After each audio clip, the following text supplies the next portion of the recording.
Hello, my hardworking caregivers. Welcome to Dementia Masters. I'm Rebecca, occupational therapist, and I'm here to give you some tips and tricks on mastering dementia. Today we're going to talk about some behaviors that can be preventable. And what is behavior? It's a reaction to something, and it's good or bad. We have good behaviors. We're happy when we're going to see, Santa Claus, or we get upset when we don't get our way. And with behaviors from dementia, they are a little bit, how do I say, come and go. You never know what's going to happen. One moment happy, the next moment sad, maybe something angered somebody and you just don't know. So today we are going to help prevent some behaviors by putting up signs around the home. The importance of signs around the home helps people understand what's going on. If we went to, say, I went to France, I don't know French, but by this looking at the signs, I can understand where the bathroom is, what the stop signs are, maybe where the hospital is. So having signs up around the house is nice to have and important to have. If you think of someone that is walking around, wandering around, and they didn't make it to the bathroom, even though you know they could make it to the bathroom. Maybe they got lost and they didn't know where the bathroom was at the time. They may have known this morning, but they may not know this afternoon. Also, with your clothes, people, if you don't know which dresser is yours, especially if you're in a nursing home, you might be found rummaging through someone else's clothes because you're just looking for your socks. So when I was working in the nursing home as a rehab manager, first thing I would try to do is put up signs around the room for somebody that is new to there. So I would put up like Marjorie's bathroom or John's socks, and they can be labeled everywhere and everything. And just because you have dementia and you have problems with memory, sometimes you don't have problems with words and reading and understanding the basics because we learned that such a long time ago that it's still there. So having someone feel comfortable seeing something and knowing where their stuff is makes a behavior not happen. Behaviors can happen when they're angry and they're looking for something and they just don't know where it is. They could be embarrassed to ask where the bathroom is because they know that they've either been there a couple times, that they've always been there. So why do I not know where the bathroom is? And sometimes they are worried to ask. I wouldn't want to ask somebody like, where's the bathroom? They're going to think you're, oh no, they're insane or they are forgetting things. And so they're going to put me in a home. There's a whole bunch of things to worry about when you're asking someone a common question that you think you should know. And people are sensitive about not remembering things. It's embarrassing to ask where your socks and shoes are. If you are a 70-year-old person that has had control, may have been a chemical engineer, and now they don't know where their shoes are. So that becomes difficult. But having pictures and signs up around the house makes it a lot easier. So I'm going to tell you a story about my father. And he went home. He was in the nursing home. He had gotten sick, and we had brought him back. I had been living in a different state, so I came home. I set up his house. I moved him downstairs, and I was sticking around for a couple of weeks. And I had made a bathroom downstairs. I had made it all set up. I was very new at being an occupational therapist. So I was like, oh, I totally understand what's going on. I'm going to help dad stay safe in his home. And this is great. And I was gone for a little bit, picking up some stuff and, started to try to transition because my brother uh, was the person that stayed home a lot. I'm not sure to care for him, but I think it was more just to have free rent.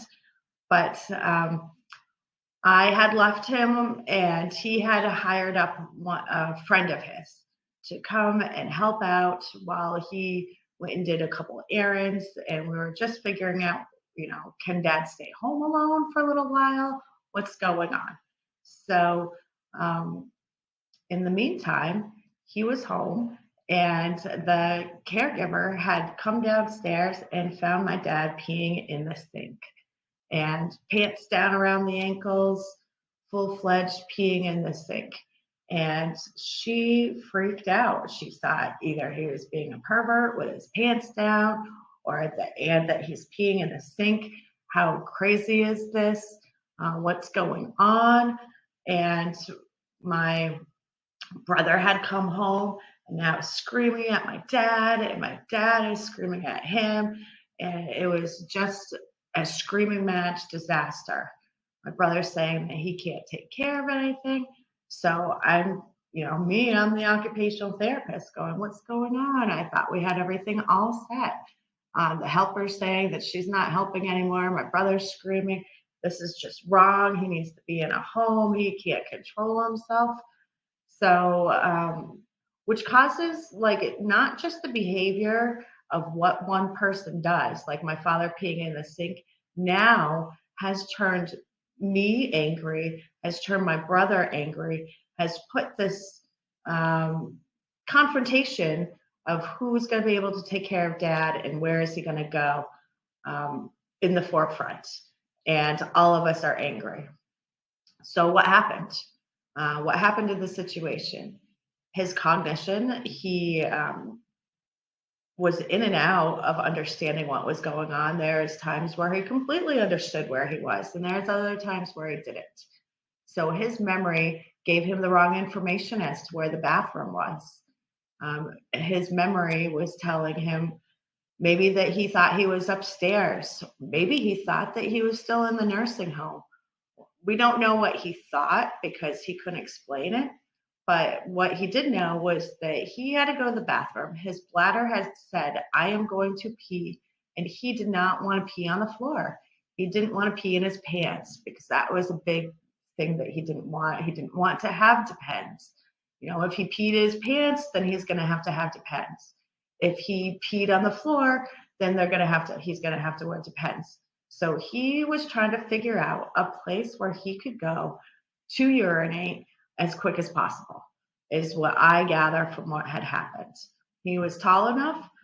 We had an old, like farmhouse type house. So the sink was low. So he was able to make it into the bathroom, into the sink without making a mess, with doing his clothes, and pros for him being able to find a spot. But that's not what we looked at, or what my brother and the caregiver looked at. They just looked at he was being a pervert or a disgusting pig, and he was being lazy. And he wasn't being lazy. He just had to pee really bad and didn't know where he was. So what happened? Like I said, my dad moved downstairs. He had just come home from the nursing home. I changed his whole entire environment. And my brother has a poor understanding and acceptance of dementia, and I adapted the environment for him to be safe, with the bed rails and making sure there's no carpets on the floor and all the things that you learn in school. But I did not adapt the environment for his dementia and his new environment. This is a house that he had purchased in 1976. So you would think he would know the house, but he doesn't now, or didn't at the time. And then I put a bathroom in a closet, of a toilet in a closet, which used to be a closet. So, that area I did show him. We learned over a couple of weeks, and we walked there and back and forth, but you never know when it's going to be hit or miss. And you also don't know that, the second urgency to go to the bathroom comes, everything goes out the window. You just want to have to go to the bathroom. So what could I have done? I could have put up signs to the bathroom. I could have put up red signs with arrows, bathroom this way. I could have put up a sign on the door with a picture of a toilet and the bathroom. This would have helped him. He was able to find the bathroom in the nursing home, and at the nursing home, they had a sign on there from, of the bathroom. I think at times he did miss the bathroom actually, and was on the had peed on the wall. So, um, but he had previously had bladder cancer, so his urgency to pee is urgency, and he didn't want depends. So what I could have done is I could have put up pictures to the bathroom, and if it might have helped, might not have helped. I had put the commode at the side at the end of his bed. If he got up and he was walking towards where the kitchen was, he would have never seen the commode. So maybe having the commode partway to the bathroom, sign for the bathroom. So if he wasn't going to be able to make it to the bathroom, he could have sat down at that commode. There's a lot of things that we have to do in order to set up the environment to make it easier. And he, so some people in the nursing home, I have seen people pee in pot plants, plants with the big, huge plants that are, at the side of the nursing home because the urgency is there. The desire to not go in your pants is there, and not finding the bathroom is there. So if they could find the bathroom and it was quick, easier access. Other things like I said before, um, if someone's getting dressed and they're not sure where their socks are, they're not sure where their underwear is, they're not sure where things are, it's going to take them longer to get dressed. They don't want to ask these simple questions, and they don't want to feel embarrassed to have to ask. So they'll eventually find them, but they might not find them in a quick manner. So the side effects to what had happened in my situation is that the care worker was upset. Now she has a preconceived notion of my father. And then it becomes a joke. Oh, Roger, don't go pee in the sink. Ha, ha, ha. Now he feels like he's embarrassed, which, it wasn't his fault. He actually, congratulations, you made it to the bathroom in some sort of a way. My brother, he gets upset because now he can't handle this. Now he doesn't want to help take care of dad. Now, this is too much for him. And I want to say, hey, he made it to somewhere. And now my father at the time was fearful of having my brother around without me being there. My brother gets very upset. He screams and yells, and he does not and did not understand dementia, didn't understand what was going on. And he had the same temperament my father had as when we were young. So his forgiveness wasn't there for mistakes. And now the tides have changed, and my brother was acting the same way my father probably acted when we were little. So the benefits of having signs around the house. For the person with dementia, there's less confusion. You can find your way there. I mean, and you can make tons of different signs for different things. Just figure out what your person is trying to figure out. There's more independence for them. Just being able to know where your socks are, where your shoes are. Maybe, you caught your mother rummaging through your dresser. Why are you in there? Why are you here? Those types of things. Well, maybe she needs a sign on her bedroom saying Nana's bedroom, and then Nana's jewelry, Nana's socks, so she knows where to go. Maybe you need a sign on your bedroom saying, Mary's bedroom. So then she can say, okay, that's not my bedroom, that's my daughter's bedroom, and I won't enter. So there are a lot of things that can be done with signs. Same thing with the kitchen. If you have here are the cups, here is where the silverware is, here's where the dishes are, then you can ask your person. Maybe you could set the table. Mom, can you get 4 dishes And she can turn around and feel confident that she knows where the dishes are. She doesn't have to ask you. And there's an emotional confidence and emotional independence that they still are able to keep without having to ask all the time. For the caregiver, you're repeating yourself less. Here are your socks. Here are your socks. Where are your socks? Sometimes the question is repeated within the same minute. Here are your socks, Dad. Put them down.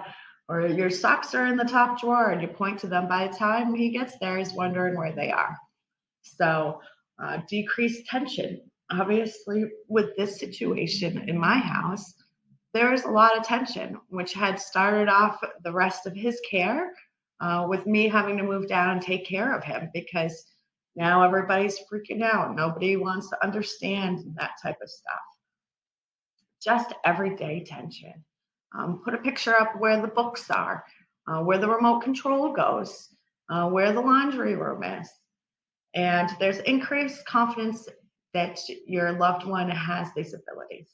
Maybe they're still living home alone and you want to put pictures up. Did you remember your pills?